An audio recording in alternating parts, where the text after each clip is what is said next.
নমস্কার। ঠাকুর শ্রী রামকৃষ্ণ, মা সারদা ও স্বামীজির রাতুল চরণে প্রণাম জানিয়ে শুরু করছি আজকের প্রসঙ্গ। ছেলেরা মেলায় যাবার জন্য বায়না ধরেছে। হেনরিয়েটা মানে মাইকেল মধুসূদন দত্তের স্ত্রী, তিনি কাঁদো কাঁদো মুখে তিনি বলছেন, কিন্তু হাতে মোটে আমার 3 ফ্র্যাঙ্ক, তখনকার হিসেবে 1.5 টাকার কাছাকাছি। মাইকেল মধুসূদন তাকালেন একবার শূন্য চোখে, বললেন, শুধু আজকের দিনটা অপেক্ষা করো। কতদিন রাতি তো গেল এমনি করে অপেক্ষা করে করে। তুমি কি মনে করো যে তোমার দেশের লোক কেউ তোমাকে সাহায্য করবে? সে আশা ছেড়েছে মধুসূদন। সাহায্য দূরের কথা, পাওনা টাকায় পাঠাচ্ছে না শরিকেরা। এদিক সেদিক করে 4,000 টাকা পাওনা, একটি কপর্দকেরও দেখা নেই। শরিক তো নয়, যেন কাল সাপ। তাদের কথা ভাবছে না মধুসূদন। দেশে কত কত মানিগুনি, কত কত টাকার আন্ডিল, তাদের কথাও ভাবছে না। হেন লোক নেই যার সঙ্গে চেনাশুনো নেই মধুসূদনের। এক এক করে মনে করতে লাগলো মুখগুলো। একটা মুখও এমন নয় যে মন উন্মুখ হয়। বিত্তবান তো অনেক আছে, কিন্তু চিত্তবান কোথায়? না, একজন বোধহয় আছে। একজন নয়, 2 জন। একজন ঈশ্বর, আরেকজন ঠিক ঈশ্বরের নিচেই। তারই জন্য অপেক্ষা করতে বলছে স্ত্রীকে। এমনিতে অস্থিরমতি মধুসূদন। মুহূর্তের বসে কাজ করতে গিয়ে অনেক ভুল সে করেছে, অনেক নির্বুদ্ধিতা, কিন্তু এবার পরিত্রাতা খুঁজতে গিয়ে ভুল করেনি এতটুকু। এতদিনে একটি স্থির বুদ্ধির পরিচয় দিয়েছে, অন্তত এই একবার। শুধু আজকের দিনটা। আচ্ছা, কি আছে আজকে বলো তো? আজকে ডাক আসবার দিন। আজ ঠিক চিঠি আসবে, একটা শুভ সংবাদ এসে যাবে, দেখো।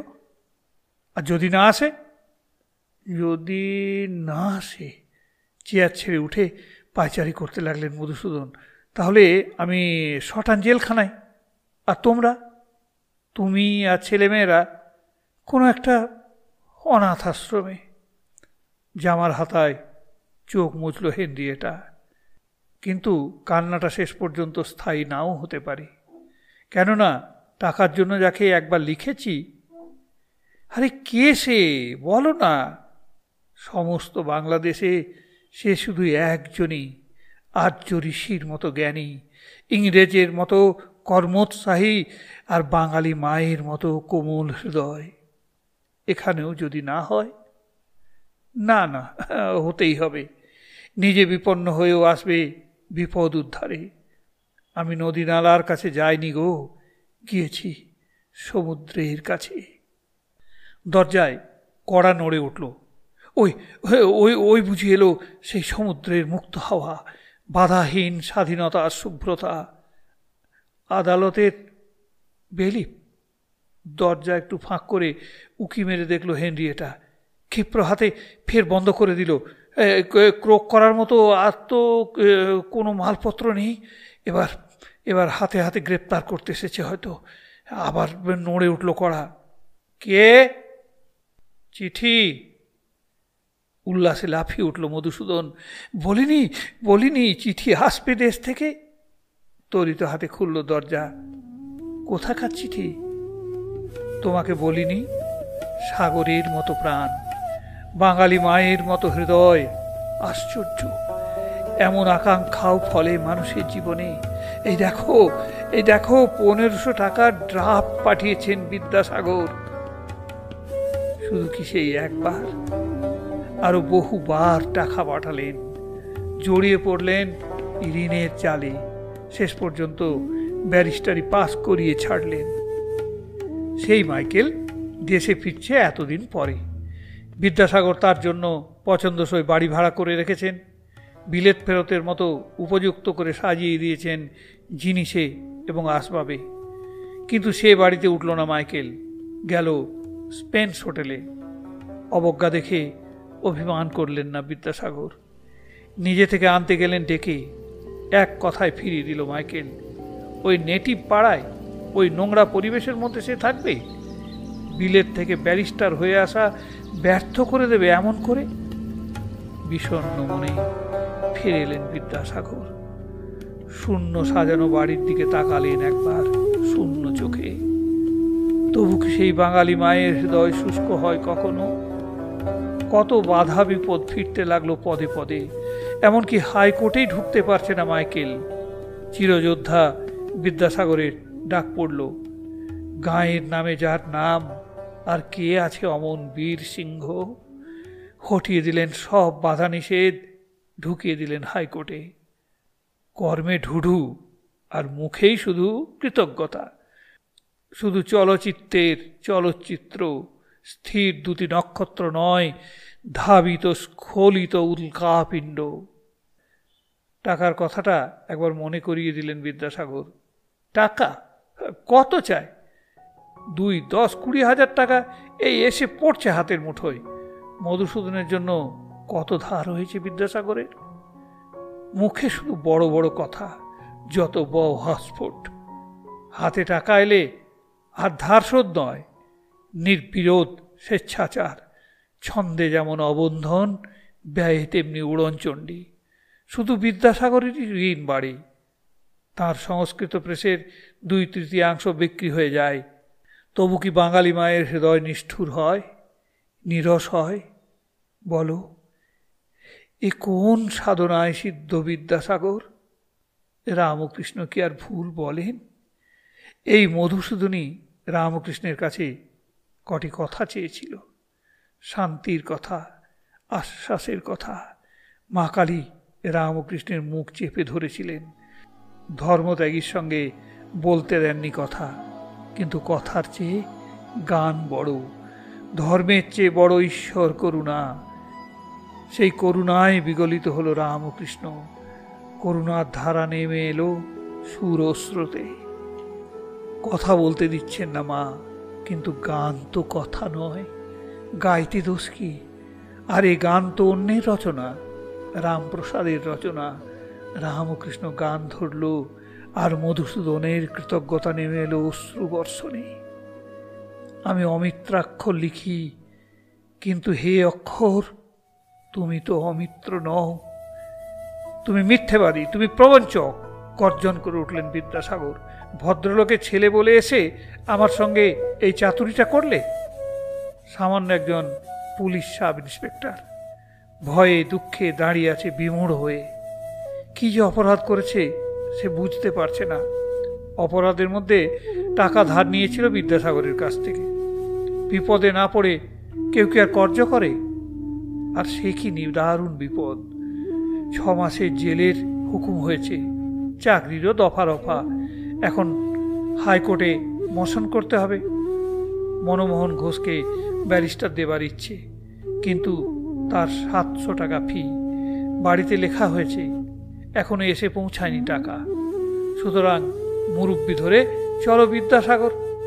অনুপায়ের উপায়, অসরণের আশ্রয়। কি করতে হবে তাই বলো না। মনমোহন ঘোষকে আপনি শুধু একটা চিঠি লিখে দিন, যেন বিনা ফিতে কাজটি করে দেয়। হ্যাঁ, আজকেই দিন মামলার।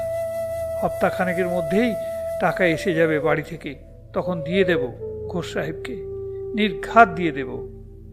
তোমার বাড়ি কোথায়? নাটোর।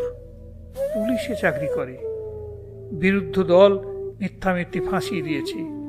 জেলটা রদ করতে না পারলে একটা পরিবার ছাড়ে খারে যাবে। শুধু যদি একটা সুপারিশ লিখে দেন। চুপচাপ কতক্ষণ ভাবলেন বিদ্যাসাগর। বললেন, এ কর্ম আমার দ্বারা হবে না। 1 পা জেলে 1 পা বাইরে এমন লোকের টাকা বাকি রেখে কাজ করতে বলা তো অবিচার করা। মামলায় যদি হার হয়, জেলের হুকুম যদি বহাল থাকে, না বাপু, অসম্ভব। এমনটি পারবো না আমি কিছুতেই। তবে আমি যাই কোথা? শুনেছি যার কেউ নেই তার বিদ্যাসাগর আছে। যার বিদ্যাসাগরও নেই সে যাবে কোন দুয়ারে? কাগজ কলম টেনে নিলেন বিদ্যাসাগর। ঘস ঘস করে লিখতে লাগলেন, মাই ডিয়ার ঘোষ। হঠাৎ থেমে পড়ে বললেন, অসম্ভব, এ কর্ম হবে না আমার দ্বারা। অন্যায় অনুরোধ আমি করি কি করি? দারোগা কেঁদে ফেলল, বললে, তাহলে আমি জেলেই যাব। একটা তীর যেন এসে বিদ্ধ করল বিদ্যাসাগরকে। চোখের কোণ ভিজে উঠল। জানা ছিল, তবু ব্যাংকের খাতা খুলে আরেকবার দেখলেন, 1 পয়সাও মজুদ নেই। তবু আশ্চর্য, একটা চেক কাটলেন, 700 টাকার চেক। বললেন, এই চেক নিয়ে গিয়ে ঘোষকে দাও, আর বলো যে কাল সকালে 11টার আগে যেন ব্যাংকে না পাঠায়। যে করে হোক আজকের দিনের মধ্যে 700 টাকা আমি ব্যাংকে জমা করে দেব। হাইকোর্টে খালাস পেয়েছে দারোগা। ধার শোধ করতে টাকা নিয়ে এসেছে, 1 আদলা কম নয়, পুরো 700 টাকা। 7 দিনের মধ্যে ধার শোধ দেওয়ার কথা ছিল, 4 দিনেই পৌঁছে দিয়েছে টাকা। সহস্র মুখে প্রণাম করে উঠেছে। কিন্তু হঠাৎ একই বিস্ফোরণ, তুমি মিথ্যাবাদী, তুমি প্রবঞ্চক, তুমি অভদ্র। তাছাড়া আবার কি? বিদ্যাসাগর তেমনি গজরাতে লাগলেন, তুমি বলেছিলে তুমি পুলিশে কাজ করো। আগে হ্যাঁ করি তো। মিথ্যে কথা, 100 বার মিথ্যে। সে কি কথা? আপনি খোঁজ নিন, খোঁজ নিলেই আপনি জানতে পারবেন। সামান্য চাকরি। আচ্ছা, মিথ্যে বলতে যাব কেন? মিথ্যে ছাড়া আর কি বলবো? একটু যেন প্রশমিত হয়েছেন বিদ্যাসাগর। কণ্ঠস্বরে নির্জলা ক্রোধের পরিবর্তে এসেছে যেন একটু অভিমানের ঝাঁঝ। এতদিনে কত লোক দেব বলে টাকা নিয়ে আর দিল না। অপারগের কথা ছেড়ে দিই, কত সম্পন্ন বড় লোকও টাকা ধার নিয়ে মেরে দিলে।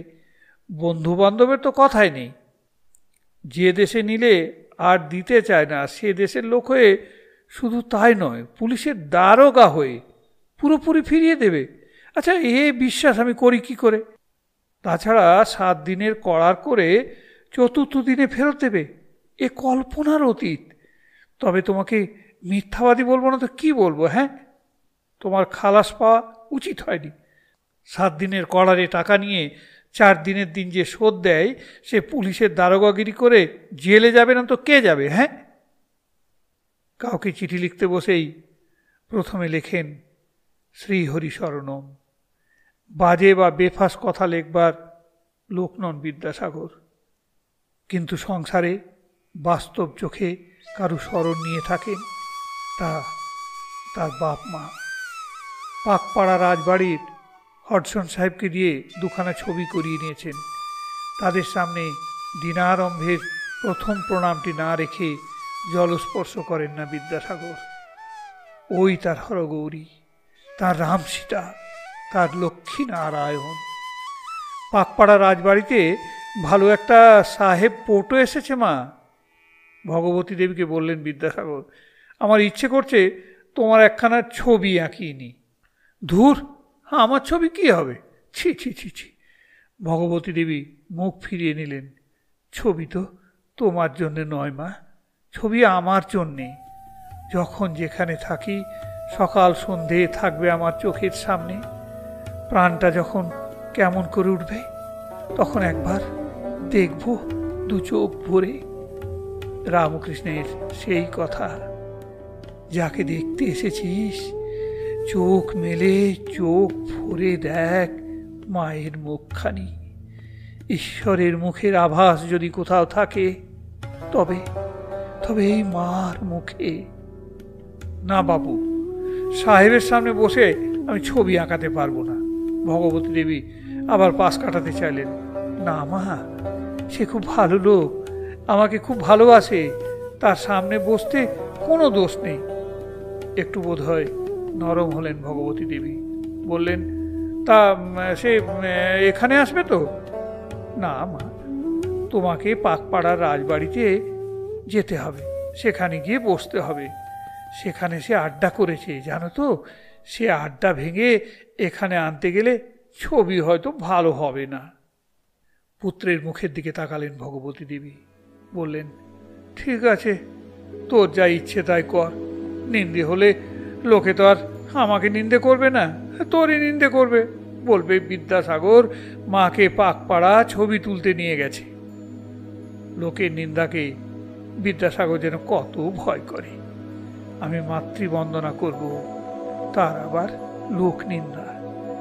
সেই মায়ের মৃত্যুতে 10 দিক শূন্য হয়ে গেল বিদ্যাসাগরের। বালকের মতো কাঁদতে লাগলেন অঝরে। মৃত্যুর সময় কাছে থাকতে পারেননি, সেবা করতে পাননি, দুটো কথা শুনতে পাননি। এ দুঃখ রাখবার জায়গা নেই। নির্জনে চলে গেলেন। ফিরতে লাগলেন দিনহীনের মতো। পায়ে জুতো নেই, মাথায় ছাতা নেই, বেশপাশে পরিচ্ছন্নতা নেই। থাকেন একাহারে, সপাকে নিরামিষ খেয়ে থাকেন।